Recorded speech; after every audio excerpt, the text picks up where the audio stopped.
This conference will now be recorded.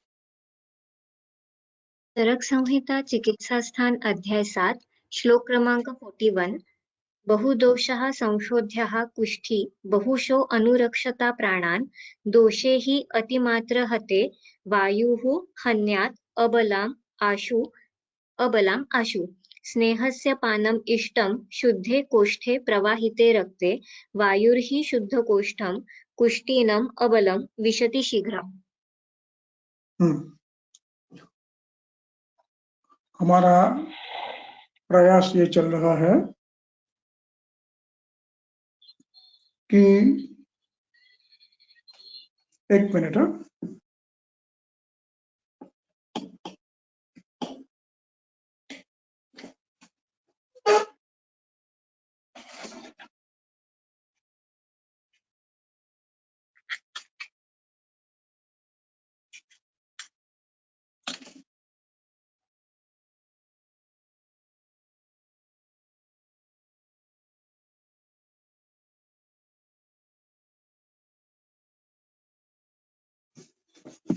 हर व्याख्यान में शमन स्नेह का उपयोग एक एक अध्याय में चिकित्सा स्थान के कहां पर आया है वो हम देख रहे हैं।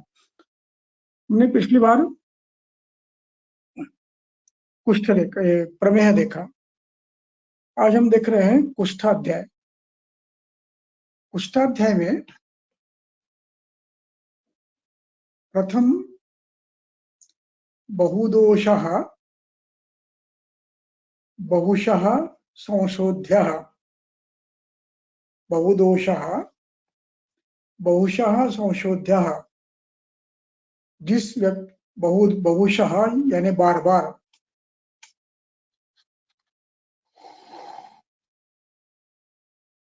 और बहुदोषः ये कुष्ठ का विशेषण है।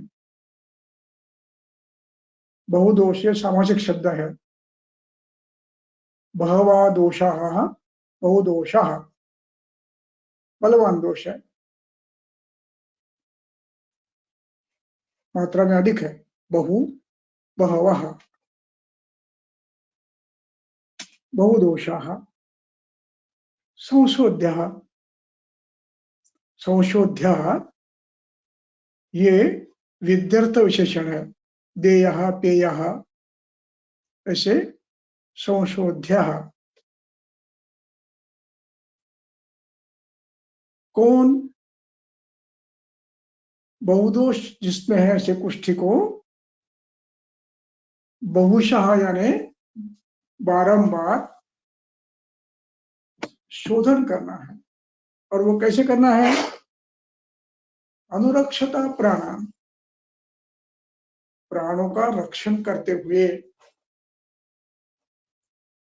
इसलिए क्यों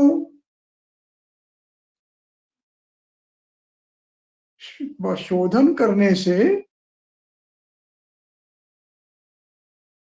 बार बार शोधन करने से वायु बलनाश करवाता है, यानी वायु प्रकोप धातु क्षय से होता है।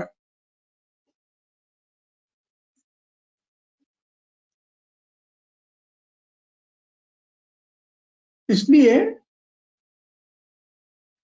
एक नियम है, अंतरा अंतरा पायेद घृतम। स्नेहन के बाद, शोधन के बाद दूसरा स्नेहन देने के पूर्व, दूसरा शोधन करने के पूर्व शमन स्नेह देना चाहिए। इसलिए अंतरा अंतरा पायेद स्नेहम।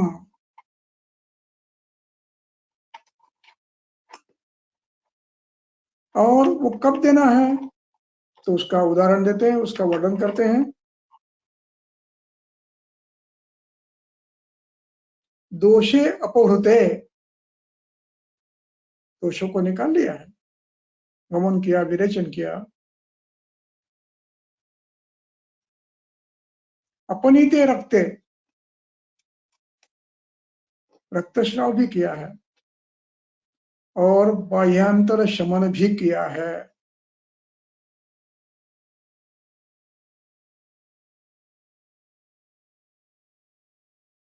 इस अवस्था में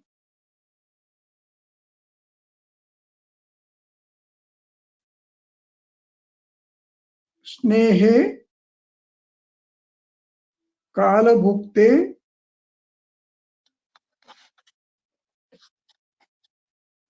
पुढचा श्लोक घ्या बरं,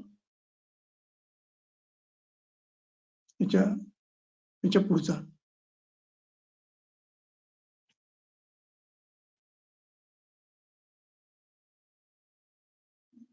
काले कुष्ठे श्लोक कुठला आहे? दोषे पोरते आपण ते रखते स्नेह काल युक्ते कुछ 151 घ्या.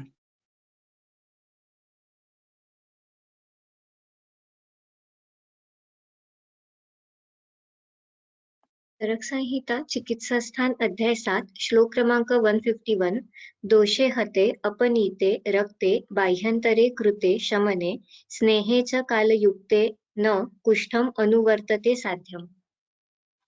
ये दूसरी अवस्था है. सम्यक दोष शुद्धि हो गई है, अब पुनः करने की आवश्यकता नहीं है. रक्त शुद्धि कर ली है, शमन कर लिया है, बाह्य शमन अभ्यंतर शमन आपने कर लिया है. अब आपको कुष्ठ की पुनरावृत्ति न हो अथवा अनुवर्तन न हो. अनुवर्तन यानी फिर बार बार होना या शेष रहना. इसके लिए कालयुक्ते स्नेहे योग्य समय में स्नेहपान करने से कुष्ठ शेष नहीं बचता. ये दो अवस्थाएं है स्नेहन की. एक अवस्था है स्नेहन की जो पहले बताई, बहुदोषः संशोध्यः अनुरक्षतापहरणम्, और एक शोधन हो गया, संशोधन कम कर लिया है और आपको दोबारा शोधन विरेचन कर लिया, रक्तमोक्षण कर लिया. अब विश्रांति का समय है. अब इसमें आप बीच में दूसरे अगले शोधन के बीच में आपको थोड़ा सा स्नेह देना है,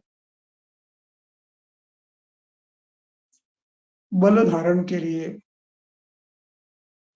ये शमन स्नेह बल धारण के लिए है, दोष शमन के लिए नहीं है. इसलिए इसकी मात्रा आहार के नित्य के आहार में जो रहती है वैसी ही होनी चाहिए. ये शमन मात्रा नहीं होनी चाहिए, ये भृंगण मात्रा है. और ये मात्रा आहार में सिद्ध घृत के साथ बना के देनी है ताकि बल रहे, बना रहे. क्योंकि फिर आपको दोबारा स्नेहन करना है और वमन करना है. समय आने पर, उचित काल आने पर फिर आपको करना है. फिर उचित काल आने पर आपको विरेचन करना है. वसंत में वमन करवाना है, शरद में विरेचन करवाना है, रक्तमोक्षण करवाना है. तब तक आप उसका देह पद सामान्य रखे, चिकित्सा चालू रखें, शमन चालू रखें और आहार में सिद्ध घृत का प्रयोग मात्रा में करते रहे. यहाँ ये सिद्ध घृत बल वृद्धि के लिए है, बल रक्षण के लिए है. अब सब शोधन हो गया है, शोधन की समाप्ति हो गई है, सम्यक शुद्धि के लक्षण आ गए हैं. सम्यक लंघित के लक्षण आ गए हैं, यानी बार बार शोधन करने के बाद सम्यक शोधन के लक्षण आ गए हैं।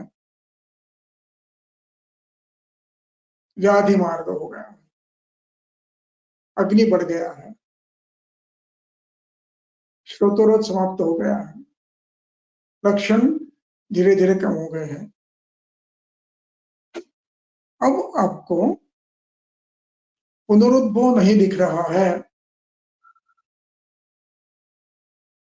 नई पीठिकाएं नहीं आ रही है, नए मंडल नहीं आ रहे हैं, और जो भी है उनमें मंडल ठीक होने के चिन्ह दिख रहे हैं। कंडू गया, शोथ गया, श्राव गया, वैवर्ण कम हो गया है। कंडू, श्राव, वैवर्ण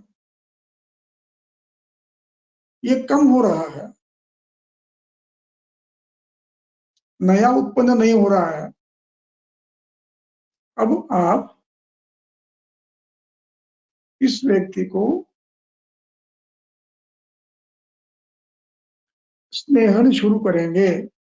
वो कुष्ठग्न द्रव्य से सिद्ध किया हुआ निम्न घृत, दार्वी घृत, पटोल घृत, तिक्त घृत, महातिक्त घृत, ऐसे घृतों से सम्यक स्निग्ध के लक्षण, यानी त्वचा स्निग्ध हो गई है, अग्नि उत्तम हो गया है, और मर में काठिन्य नहीं है, बल उत्साह बढ़ गया है, तब तक करेंगे, उसके बाद बंद करेंगे।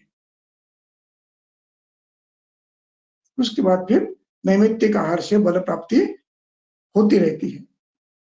इस प्रकार ये जो श्लोक हम पढ़ रहे हैं 151, ये सम्यक शोधन सभी प्रकार के बार बार हो गए हैं।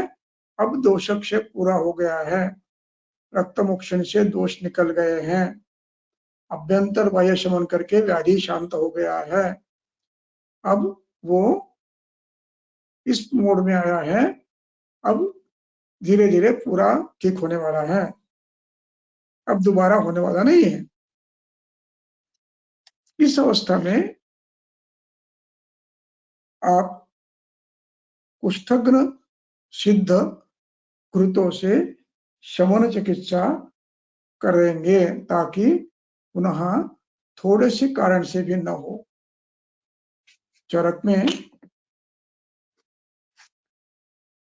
एक सूत्र आया है, बड़ा अच्छा है, उसको मैं पढ़ता हूं और दिखाता भी हूं, वो ध्यान में रखना है।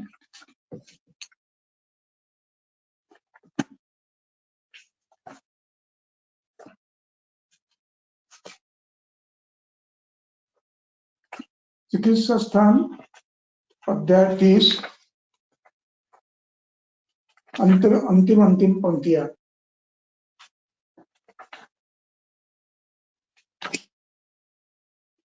तीन 327 श्लोक 327।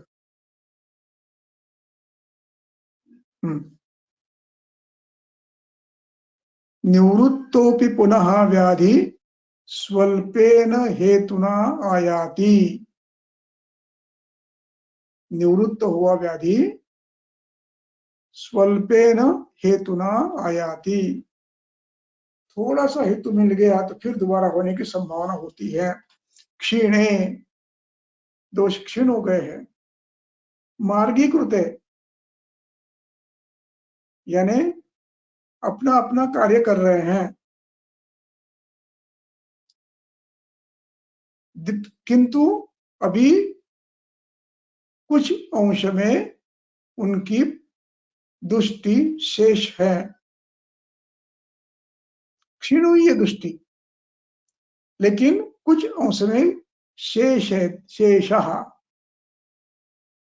अपने शमन का प्रयास किया, क्षीण हो गए हैं, लेकिन अभी शेष है। और ये शेष दोष थोड़े से कारण से भी स्वल्पेन हेतुना स्वल्पेन तृतीया है, हेतुना तृतीया है, याति ये इस पे ईद क्रियापद है और उपसर्ग है, वापिस आता है निवृत्त व्याधि। इसलिए थोड़ी सी शमन चिकित्सा कौन सी अनुपायिना प्रयोगेण प्राक् प्रयुक्तस्य सिद्धस्य औषधस्य, पहले जिसका प्रयोग किया है और जो सिद्ध हुआ है उन द्रव्यों की अल्प मात्रा अभी भी चालू रखनी है। प्राक यानी पहले, आधा उसको हलंत है उसको निकाल देना है। प्रयुक्त, युक्त ये कबुधावी है यंज धातु का, यानी पास्ट पार्टिसिपल है, प्रयोग किया हुआ है और वो सिद्ध है, उसने आपको यश दिया है। उन औषधों को लगातार आप थोड़े दिन चालू रखेंगे और उसके साथ आप घृतपान भी करते रहेंगे ताकि वात प्रकोप ना हो। इस प्रकार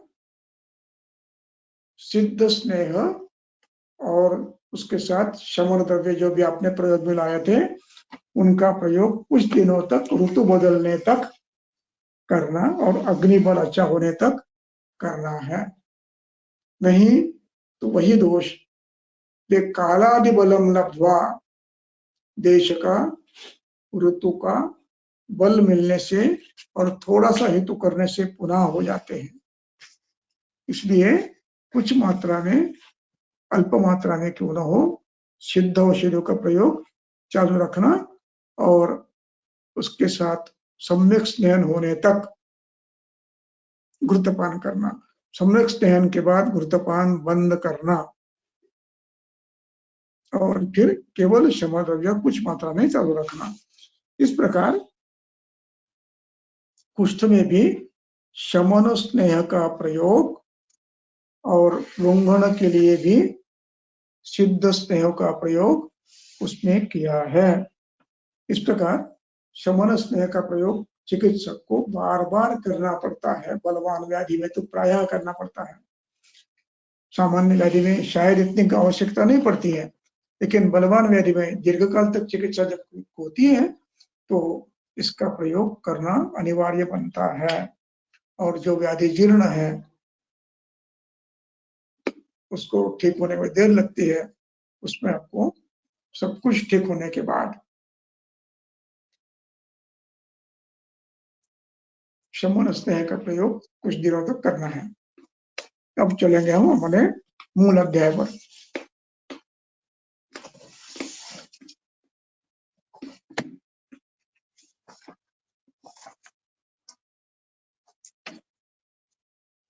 चरक संहिता सूत्र स्थान अध्याय 14 श्लोक क्रमांक 46 जेन्ताक स्वेद अथ जेन्ताकं चिकीर्षुः भूमिं परीक्षेत् तत्र पूर्वस्यां दिशि उत्तरस्यां वा गुणवती प्रशस्ते भूमिभागे कृष्ण मधुरमृत्तिके सुवर्णमृत्तिके वा परिवाप पुष्करिणी आदीनां जलाशयानाम् अन्यतमस्य कूले दक्षिणे पश्चिमे वा सुपतीर्थे समसुविभक्तभूमिभागे सप्त अष्टौ वा रत्नी उपक्रम्यात् उदकात् प्राग्मुखम् उद्मुखं वा अभिमुखतीर्थं कूटागारं कारयेत्।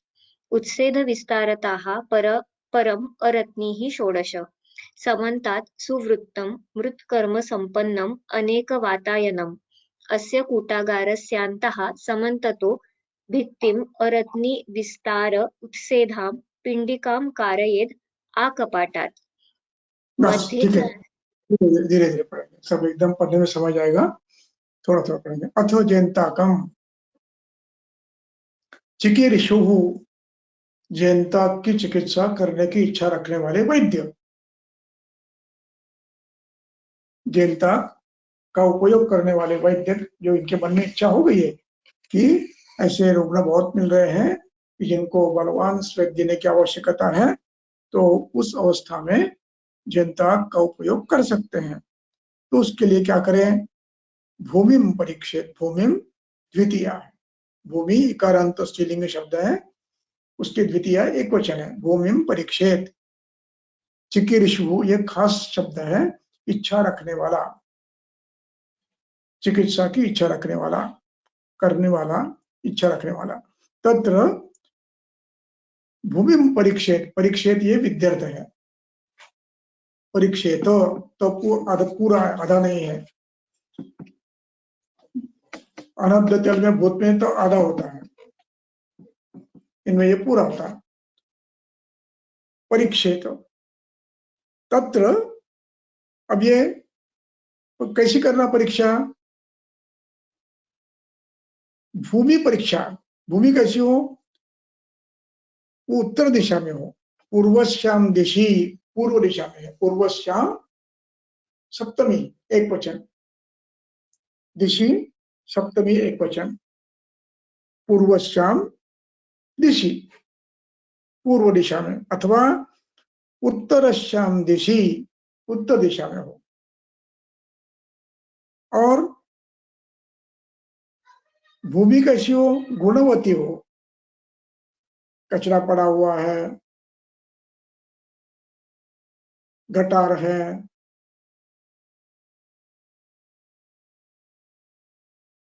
सांप नेवले इनका वास्तव्य है, ऐसी जमीन न हो, जमीन अच्छी हो, प्रशस्त भूमि, स्मशान भूमि न हो,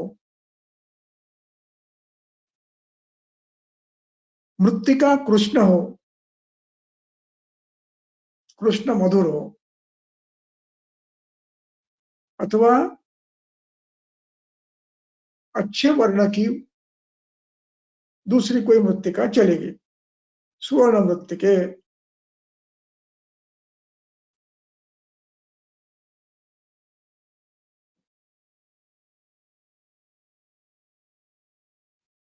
परिवाप पुष्करण्यादीनां जलाशयानां अन्यतमस्य, क्या होना चाहिए, जलाशय होने चाहिए आसपास में।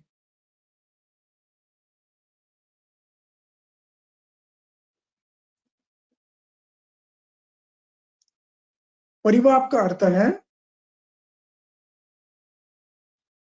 उसमें, इसको क्या कहते हैं आप, कॉरिडोर होना चाहिए, दीर्घिका, ऐसे परिवाप पुष्करण्याम पुष्करण्यादीनां जलाशयानां अन्यतमस्य, उसमें जलाशय हो, पुष्करणी हो, और घूमने के लिए जगह हो, बैठने के लिए जगह हो, ऐसे दीर्घिका हो, ऐसे स्थान पर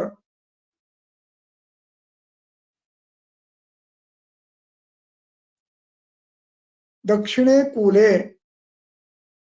पश्चिमे कूले वा सूपतीर्थे, दक्षिण दिशा में पश्चिम में सूपतीर्थ हो। तीर्थ का अर्थ है समीपे तीर्थम यस्य, उसके पास कहीं ना कहीं अच्छा पवित्र स्थान हो, सूपतीर्थ। सु ये अच्छा इस अर्थ में आया है, और उप यानी समीपे, सु अच्छा, सुष्ठु उप नजीक, समीपे, तीर्थम यस्य ये सामासिक शब्द है,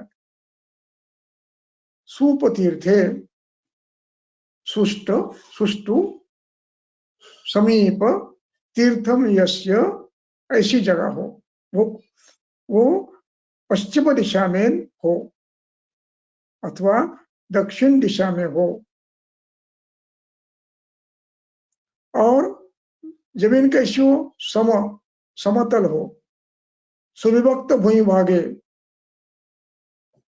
जिसमें भूमि पृथक हो, कहीं किसी भी खेत में मिली हुई है, घर में आंगन में है नहीं, पृथक हो, सुविभक्त हो।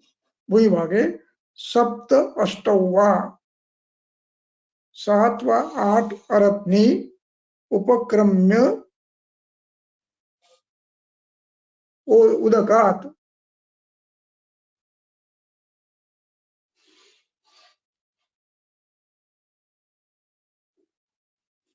अरत्नी यानी एक हाथ, अपना पूर्व तक का एक हाथ को अरत्नी कहते हैं। नीचे ऊपर हस्त से अंगुली से कुरपर तक का जो हाथ है विस्तारित, उसको अरत्नी कहते हैं। ऐसे 7-8 अरत्नी उपक्रम्य उदकात, पानी से दूर होने चाहिए। उदकात उपक्रम्य। प्रांगमुख उदंगमुख वाभि मुख तीर्थम। अब इसमें इस कूटी के कूटागारम कारयेत, इस कूटागार के पूर्व में या उत्तर में या प्रांगमुख उदंग, पूर्व में या उत्तर दिशा में व सामने, अभिमुख यानी सामने। मुख तीर्थम कूटागारम कारयेत। अब अभिमुखम तीर्थम भवति, तीर्थ यानी जो उत्तम पवित्र क्षेत्र कह रहे हैं, ये इसके सामने आना चाहिए अथवा उत्तर में आना चाहिए अथवा प्रांग में आना चाहिए। प्रांग मुखमिति पश्चिम मुख। प्रांग यानी प्रांग मुख यानी पश्चिम मुख, उदय मुख यानी, चक्रपाणि ने दोनों की टीका उल्टी की है। प्रांग मुख यानी पश्चिम, उदय मुख यानी दक्षिण, दक्षिण होना चाहिए। एवं अभिमुखम तीर्थे, और या तो फिर तीर्थ के सामने होना चाहिए। इस प्रकार उसको बनाओ। अब उसका उच्छेद कितना हो, विस्तार कितना हो, उसका उच्छेद और विस्तार दोनों 16 अरत्नी होना चाहिए, 16 हाथ। कूटागारम कारयेत। और कूटागार कैसा हो, सुवृत्त हो, गोल हो। उसका उच्छेद और विस्तार 16 अरत्नी हो और गोल हो, वृत्त हो। उसमें मृत्तिका कर्म यानी लेपन किया हुआ हो। उसमें अनेक वातायन यानी वायु आने की जगह हो, थोड़ी छोटी छोटी हो, प्रवात नहीं हो। प्रवात यानी झोंका, जोर से आने वाला, लेकिन हवा आनी चाहिए, इसलिए वातायन। समन्तोत संपन्नम मृत्कर्म संपन्नम अनेक वातायनम होना चाहिए। अब कूटागार के अंदर क्या होना चाहिए, अस्य कूटागारस्य अंतः, कूटागार के अंदर का भाग कैसे होना चाहिए। समन्ततो, कूटागार की जो दीवार है उस दीवार को सटा हुआ, समन्ततो भित्तिम, एक भित्ति बनाई जाए। एक अरत्नी चौड़ी और एक अरत्नी ऊंची, विस्तार उच्छेदाभ्याम, भित्ति बनाई जाए, प्लेटफॉर्म बनाओ। एक अरत्नी विस्तार और एक अरत्नी ऊंचाई, पिंडिका बनाओ, उसको पिंडिका नाम है। प्लेटफॉर्म को पिंडिका कहते हैं। कारयेत। अब ये कैसे करना है, यहाँ देखो एक शब्द है, वो बड़ा अच्छा शब्द है, उसको ध्यान रखना है। वो शब्द देखो, आकपाटात। आकपाटात, आकपाटात का या आ जो उपसर्ग लगा है, ये इसको उपसर्ग मैं कह रहा हूं, लेकिन ये वास्तव में उपसर्ग नहीं है, ये निपात है। ठीक है, उससे अर्थ में हमें परिवर्तन नहीं आता है, लेकिन उसका दूसरा महत्व का पहलू यह है, ये अनिपात जहां पर आता है वहां पर मर्यादा बताता है। कपाटात यानी कपाट से दरवाजा, दरवाजे से प्रारंभ करे, एक छोर दरवाजे का, वहां से प्रारंभ करके दरवाजे के दूसरे छोर तक वो आना चाहिए। छोटी सी 2 फुट की, 4 फुट की, 6 फुट की नहीं होनी चाहिए। ये पूरे दीवार में इस तरह से हो कि आमुखात कपाट पर्यंत, कपाटात कपाट पर्यंत, इसको कहते हैं मर्यादा। इसको अंग प्रत्यय कहते हैं, अंग प्रत्यय। ये पाणिनि में दूसरे अध्याय में चतुर्थ पाद में 89 नंबर का सूत्र है, अंग मर्यादायाम। तो कपाट के प्रारंभ से कपाट के अंत तक यानी पूरा व्याप्ति करने वाला, उसमें ये बनाओ, पिंडिका बनाओ। और इस मध्य, इस कूट के कूटी के मध्य में कूटागारस्य अस्य मध्ये, अस्य इस षष्ठी है, कूटागारस्य षष्ठी है, कूटागार के मध्य सप्तमी है, मध्य, कूटागार के मध्य में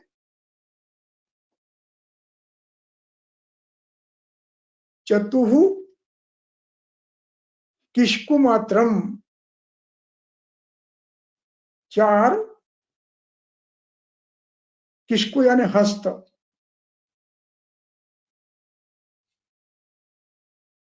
और किष्कु हस्तम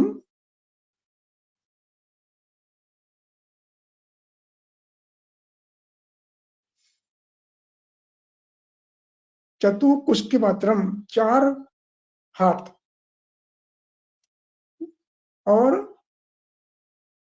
पुरुष प्रमाणम, 1 पुरुष ऊंचाई, और चतुकुष्की मात्रम विस्तार, ऐसा माती का मृण्मयम, कंदु स्थानम बनाइए। कंदु यानी अग्नि, कोयला, स्थान बनाए, कंदु स्थानम संस्थानम, कंदु आकारकम अग्निस्थानम, गोल, यानी जिसको आप ये कहते हो ना, तंदूरी बनाते हैं वैसे जो, तो उसको भी कंदु कहते हैं। तो कंदु के आकार का अग्निस्थान बनाना चाहिए, कंदु स्थानम। और उस कंदु को बहु सूक्ष्म छिद्रम, बहु सूक्ष्म छिद्रम, उसको छिद्र हो, और कैसे हो, सूक्ष्म छिद्र हो। क्यों? उसमें से कोयला बाहर ना है, चिंगारियां बाहर ना है, इसलिए बहु सूक्ष्म छिद्रम अंगार कोष्ठकम, कोष्ठक स्तंभम सपिधानम कारयेत, अंगार कोष्ठक बनाओ और उसको ढक्कन भी रखो, छोटा छोटे उसको खिड़कियां, छोटे छोटे छिद्र रखो, और ये ऐसे सब विधान कारयत, विधान यानी ढक्कन, कारयत करो, आज्ञार्थ है। तम च, और इस कंदुक स्थान में, अग्नि स्थान में क्या करो, तम च खदिराणाम अश्वकर्णादीनाम व खदिर अश्वकर्ण आदि काष्ठों से भर दो, यानी उसमें थोड़े काष्ठ डालो, उसको जलाओ, पूरयित्वा प्रदापयेत काष्ठानाम, पूरयित्वा काष्ठों के द्वारा उसको उसमें फिलअप करो। पूरयित्वा का अर्थ पूरा भरो ऐसा नहीं है, जितना आवश्यक उतना डालो, उसको पूर्ण कहते हैं।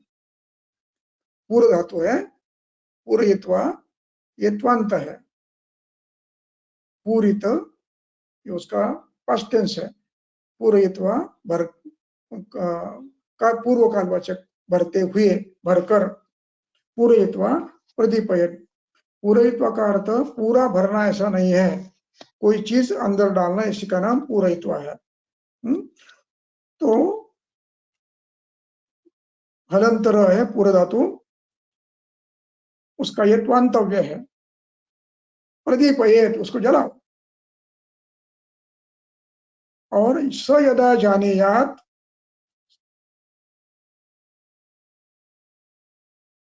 साधु दग्धानि काष्ठानि, वैद्य के लिए स्व शब्द है। काष्ठानि सुदग्धानि जानीयात, जब उसके ध्यान में आ जाए कि काष्ठ अच्छे अच्छे जल गए हैं, गर्त धूम हुए हैं। साधु दग्धानि काष्ठानि गत धूमानि, धूम चला गया है। केवल अग्निना अवतप्तम, केवल अग्नि बचा है। अग्निना तृतीया, केवलम तप्तम, पूरी तरह से, केवल यानी पूरा। अग्नियुक्त है, केवल संपूर्ण अग्नियुक्त है। अग्निना तप्तम, केवलम तप्तम, पूरा अग्नि से तप्त है। और ऐसा अग्निगृह, अब ये स्वेद योग्य, तद अग्निगृहम स्वेद योग्येन उष्मणा युक्तम इति। अब ये कोष्ठ, ये कुटी अब स्वेदन योग्य उष्मा से युक्त है। अब उसकी ज्वाला नहीं होने वाली है, बढ़ने वाला नहीं है, धीरे धीरे कम ही होने वाला है। तो ये स्वेदन योग्य न उष्मणा युक्तम, अब ये स्वेदन के योग्य बन गया है। उष्मा समुचित है, ना अधिक है ना कम है। अब इस कुटिया में तत्र एनम, रुग्ण को, जिसका पहले आपने परीक्षण कर लिया है, उसका बल देख लिया है, उसके हेतु देख लिए हैं, उसका शारीर बल देख लिया है, दोष बल देख लिया है प्रवेश के पहले। और क्या किया है? वातहर अव्यक्त गात्रम, वातहर तैल से उसको अच्छी तरह से अभ्यंग किया है। और वस्त्र पहना दिए हैं, कंबल ओढ़ दिए या वस्त्र पहना है, वस्त्र पहना दिए। प्रवेशयेत, उसको प्रवेश के लिए अनुमति दो। और प्रवेश करते समय प्रवेशयंश्च, प्रवेशयन, गच्छन, प्रवेश करते हुए, जो प्रवेश कर रहा है उसको वकादवी है। प्रवेशयन च एनम, प्रवेश करने वाले इस व्यक्ति को अब क्या करो? समझाओ। अनुशिष्यात, विद्यार्थ है, अनुशिष्यात, उसको सूचना दो। क्या? हे मित्र सौम्य, सौम्य उसका ये है, उद्बोधन है। सौम्य नाम से उसको पुकारना है। अब आप प्रविश, प्रविश प्र उपसर्ग है, विष क्रियापद है, और ये अज्ञार्थ है, गच्छ के समान। गच्छ अज्ञार्थ होता है, गच्छ गच्छतु, गच्छन्तु अज्ञार्थ है। अब ये आप इसमें प्रवेश करो। किस लिए प्रवेश करना है? कल्याणाय, अपने खुद के कल्याण की इच्छा से। कल्याण कैसे? आरोग्य होकर। कल्याणाय आरोग्याय, आरोग्य कैसा हो? कल्याणकारी आरोग्य हो। चेती, आरोग्य के साथ जो भी मिलने वाले भाव है उसके लिए च शब्द आया है। उत्तम आरोग्य, दीर्घायु, सुखायु, हितायु, उसके लिए आया है। अब प्रवेश करोगे तो क्या करोगे? प्रविश्य, लेबंत है, लेबंत यानी पूर्व कालवाचक धातु साधित अव्यय। प्रवेश करने के बाद क्या करोगे? प्रविश्य च एनाम, एनाम ये सर्वनाम है, उसकी द्वितीया है, षष्ठी षष्ठी है, षष्ठी एक वचन है। एनाम पिंडिकाम, एनाम पिंडिकाम द्वितीय एक वचन है। एनाम पिंडिकाम, इस पिंडिका के ऊपर अधिरूह्य, इसके ऊपर चढ़ जाओ, उसका आधार लेके बैठो। अधिरूह्य, अधिरूह्य आरूढ़ होकर, रूह धातु है, रूह धातु का ये पास्ट टेंस है। अधिरूह्य, अधि उपसर्ग है, रूढ़ धातु है, रूह धातु है, तो अधिरूह्य बैठकर, पार्श्व पर पार्श्वाभ्याम, एक पार्श्व दूसरा पार्श्व, इस प्रकार उस पर आप सोए रहिए। पिंडिका पर, पिंडिका पर आरोपित होकर उस पर आप सुख, यथा सुखम शयिताः, यथा सुख सो जाइए।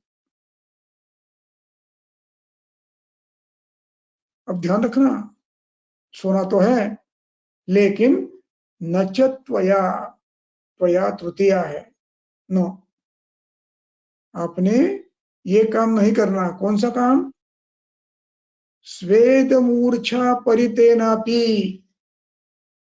चक्कर आ रही हो, मूर्छा आ रही हो, स्वेद आया है, इस अवस्था में घबराते हुए पिंडिका को छोड़ना नहीं है।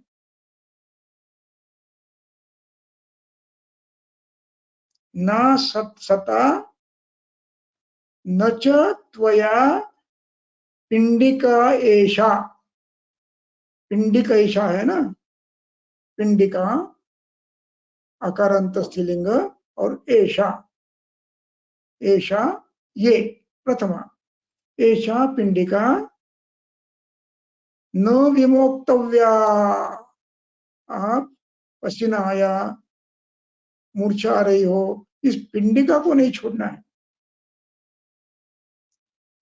पिंडिकाम एनम एनाम न कथंचन मुंचेताः, किसी भी हालत में पिंडिका को पकड़ के रखिए। क्यों? कि आपको पिंडिका छोड़कर यदि आप चले गए तो आप रास्ता भटक जाओगे और जहां अग्निस्थान है वहां पहुंच जाओगे गलती से। इसलिए पिंडिका को छोड़ो मत, और बाहर आते समय पिंडिका को हाथ में रखते हुए धीरे धीरे धीरे दरवाजे के पास आ जाओ। अब ये कब आना है दरवाजे के पास? मूर्छा आने के पहले, स्वेद का अतियोग होने के पहले,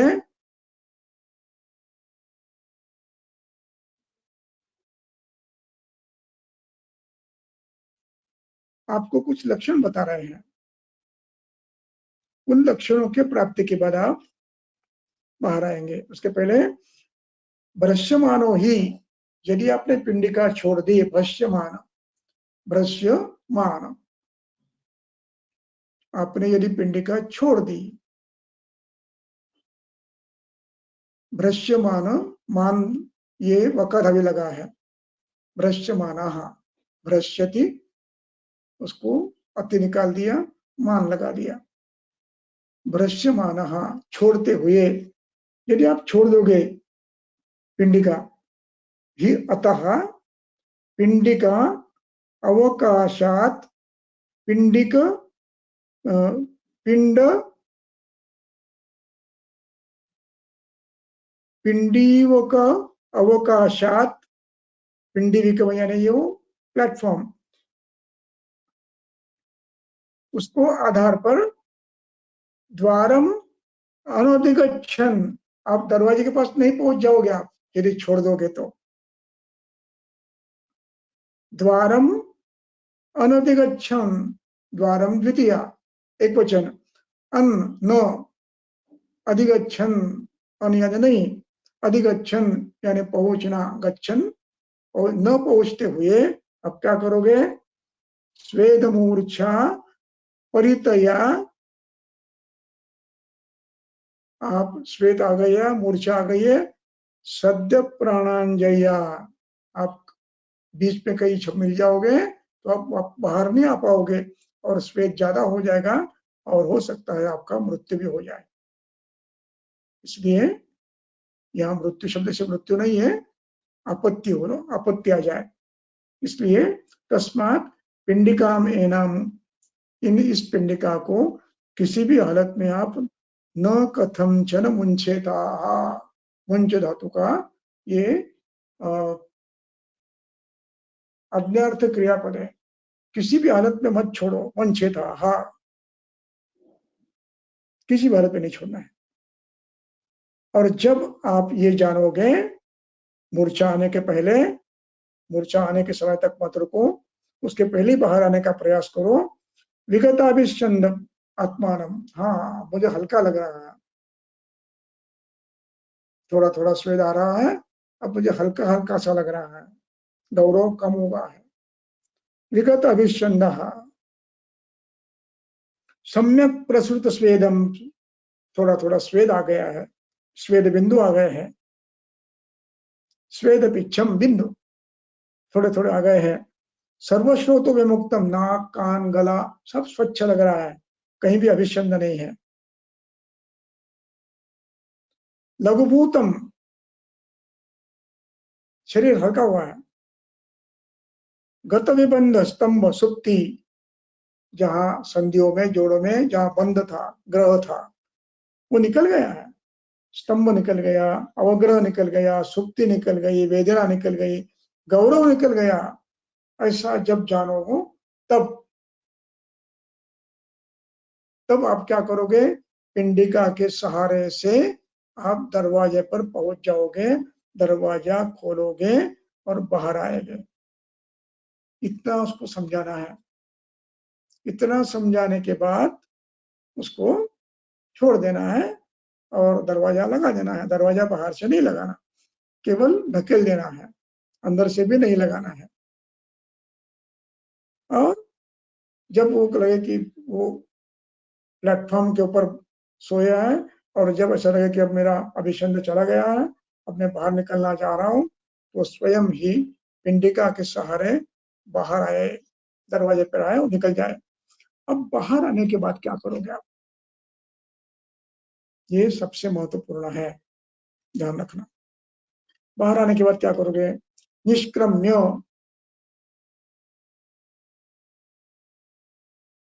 निश ये उपसर्ग है और क्रम धातु है, उसका लेबंत हुआ है।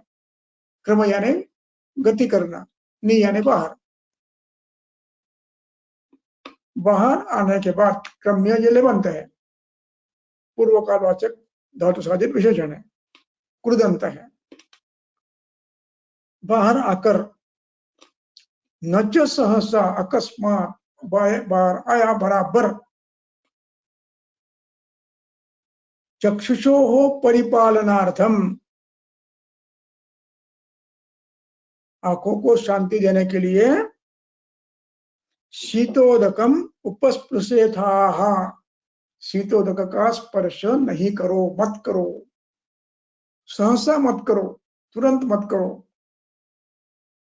अपगत संतापः, जब ऐसा लगे कि अब संताप जो अंदर हुआ था मैं ठंडा हो गया हूँ, अब मैं गर्म हो गया था, वो मैं ठंडा हो गया हूँ। अपगत क्लम, थकान चल गई है, निकल गई है। अपगत क्लम अपगत संतापः मुहूर्तात्, 40 मिनट के बाद, सुखोष्णेन वारिणा यथा न्यायम परिषेक करो, फिर स्नान करो।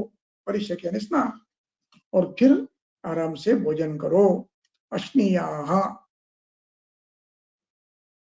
इति जयंताक स्वेदः, इस प्रकार जयंताश्वेद का वर्णन ग्रंथकार करते हैं।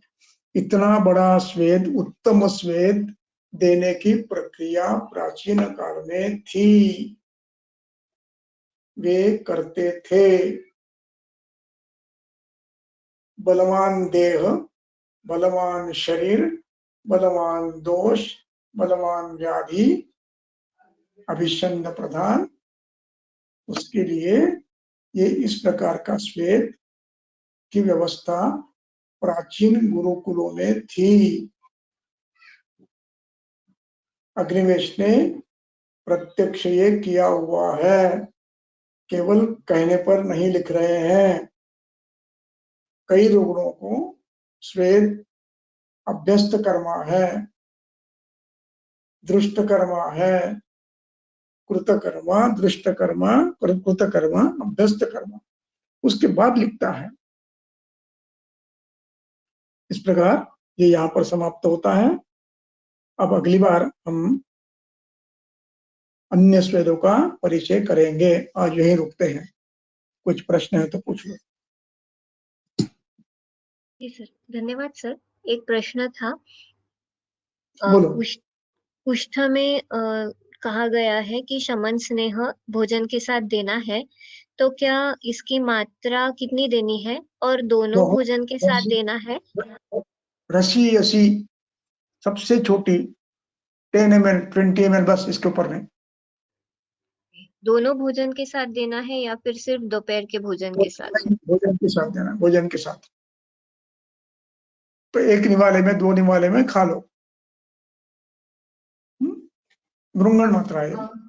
दोनों बार देना है, सुबह शाम देना है या सिर्फ दोपहर के खाने? ऋतु अनुसार, ऋतु और आवश्यकता के अनुसार। जैसी आवश्यकता है, ऋतु जैसा है। यदि ग्रीष्म ऋतु है तो सायंकाल भोजन रात्रि होने के पहले, और प्रातः काल में दोपहर के भोजन में थोड़ी मात्रा में देना है। वसंत में नहीं देना है, वसंत में एक ही बार देना है। वर्षा में नहीं दिया तो चलेगा, शरद में एक बार देना है।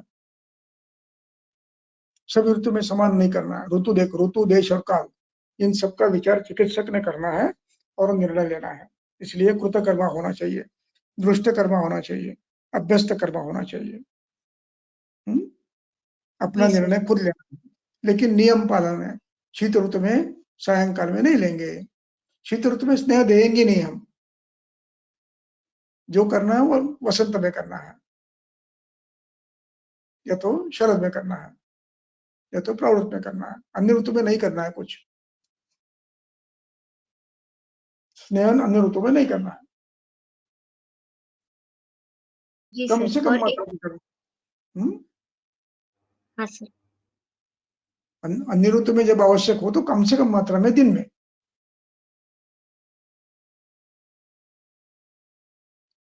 और सर, एक जेंताक श्वेत के बारे में प्रश्न था कि आज के काल में जेंताक श्वेत का पर्याय क्या हो सकता है और जेंताक श्वेत का उपयोग किन व्याधियों में करना चाहिए? पूरे शरीर में जहां अभिषंद है और बलवान व्यक्ति है, जैसे ऊंचा पूरा है, लंबा है, चौड़ा है, और पूरे शरीर में दर्द है, अंगमर्द है, प्रतिश्चाय है, श्वास है, कटिशूल है, पृष्ठशूल है, स्पॉन्डिलाइटिस है, सब इधर उधर सब दर्द हो रहा है, शोथ है, ऐसे व्यक्ति में देना चाहिए। और इसका पर्याय यह है कि आप इलेक्ट्रिकल हट बना सकते हो और बाहर से आप बंद कर सकते हो उसको, और अंदर लाइट लगा सकते हो। तो ये ऐसी कुटी उधर में बनाई है इलेक्ट्रिकल, जो गर्म होती है, और ये इलेक्ट्रिकली सेंसर से ये किया जाता है, कंट्रोल किया जाता है, और स्वयं बंद होती है, या तो बंद कर सकते हो, और बाद में पेशेंट स्वयं बाहर आ सकता है। ऐसे इलेक्ट्रिकल बनाई हुई है जेंताक श्वेत, उधर में बनाया हुआ है, देखने जा सकते हो आप, चालू है वो, छोटी मात्रा में किया है। और ये हिमाचल प्रदेश, नेपाल, ऐसे स्थानों में इसकी आवश्यकता उस समय थी। आज इतनी आवश्यकता नहीं है। आज जहां वहां पर हो तो वहां पर भी हो सकती है, वहां पर अभी भी अग्निग्रह होता है ये धूप ठंड काले के लिए, वैसे कर सकते हैं। और यहाँ पर अपने यहाँ इलेक्ट्रिक का बना सकते हो आप, एक छोटी खोली 10 बाय 10 की इलेक्ट्रिकली हीटेड कर सकते हो, उसी प्रकार की बनाना और प्लेटफॉर्म बनाकर प्लेटफॉर्म को उसको सुला देना और उसमें लाइट रखना ताकि कुछ गड़बड़ हो तो वो स्वयं लाइट लगा सके, ऐसा कर सका। ये पुरानी बात थी, अब आप आराम से प्रयोग उसमें परिवर्तन कर सकते हो।